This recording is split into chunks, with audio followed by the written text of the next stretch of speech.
Ito na pala mga kabukid si Chichay. Pakita ko sa inyo yung anak niya. Nandito yung anak niya. Bali ito yung anak ni Chichay. Ito na yung kaparte natin dito sa pag-aalaga natin sa bukid. Iba pa ito para doon sa sahod natin. So ito na. Pakita ko sa inyo yung anak niya. Ayan o. Ang laki na. December 26 ito nung pinanganak. Ayan o. Bali ano yan, lalaki. Bulugan.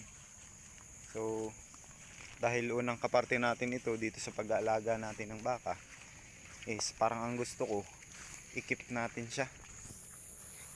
Medyo malakas na rin siyang dumede, kaya nilagyan ko na ng tali at pinapractice ko na siyang itali.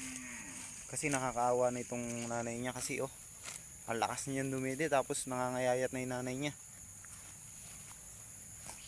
Pero ganun pa man, bless tayo kasi aabot na siya ng